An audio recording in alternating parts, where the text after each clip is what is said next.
Assalamualaikum anak-anak hebat, berjumpa lagi bersama Bu Nuri di pelajaran PAI. Ibu berpesan agar selalu menjaga kesehatan dengan cara selalu menggunakan masker ketika keluar rumah, rajin mencuci tangan, dan selalu menjaga jarak. Baik, seperti biasa sebelum kita memulai pembelajaran, kita awali dengan berdoa terlebih dahulu.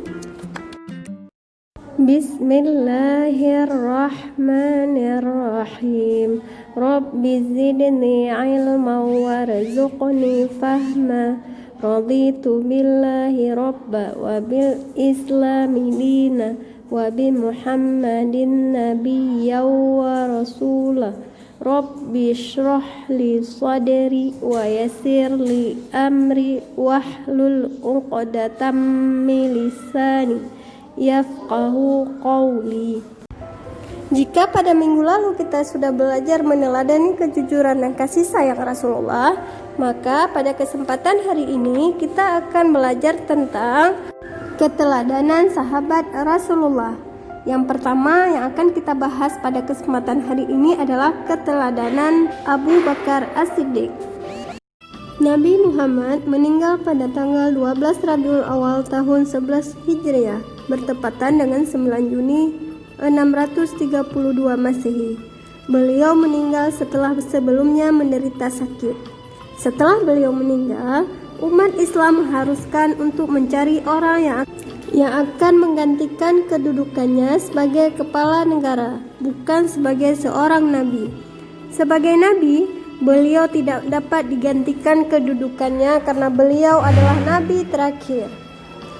Orang-orang yang terpilih untuk menggantikan kedudukan Nabi Muhammad sebagai kepala negara ialah Abu Bakar As-Siddiq, Umar bin Khattab, Utsman bin Affan, dan Ali bin Abi Thalib. Keempat orang ini dalam sejarah Islam memperoleh sebutan atau dikenal dengan sebutan Khulafaur Rasyidin. Kata khulafa adalah bentuk jamak dari kata khalifah yang artinya pengganti. Sedangkan ar-rasyidin bisa berarti para cendekiawan atau orang-orang bijak. Dengan demikian, Khulafaur Rasyidin berarti para pengganti yang cendekia atau yang bijak. Abu Bakar adalah khalifah pertama setelah Nabi Muhammad wafat. Beliau dilahirkan pada tahun 571 Masehi. Nama lengkap beliau adalah Abdullah bin Abi Quhafah At-Taimi. Nama Abu Bakar diberikan oleh Nabi Muhammad karena merupakan orang yang paling awal masuk Islam dari kalangan kaum laki-laki. Sedangkan gelar As-Siddiq berarti yang sangat membenarkan. Gelar ini diberikan kepadanya karena dialah yang pertama membenarkan dan meyakini kebenaran Isra Mi'raj yang dilakukan Nabi Muhammad tanpa keraguan sedikit pun. Abu Bakar memimpin dari tahun 632 Masehi sampai 634 Masehi.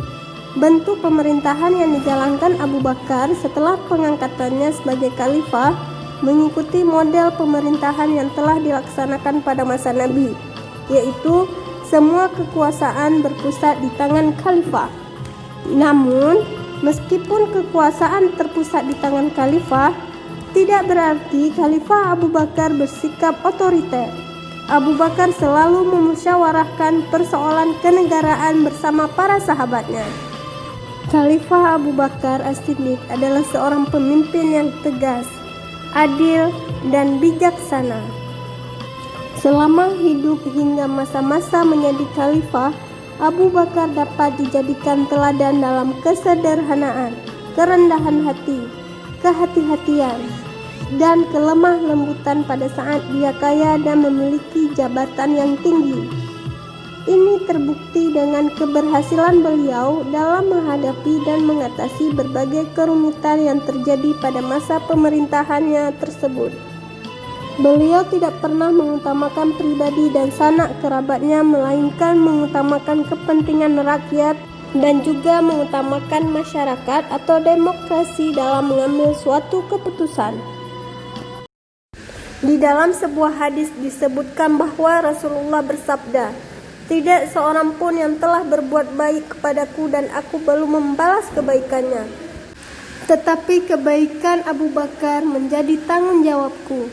Beliau tidak bisa membalasnya. Allah sendirilah yang akan membalas kebaikannya pada hari kiamat. Harta seseorang tidak memberikan manfaat bagiku sebanyak manfaat yang diberikan oleh harta Abu Bakar.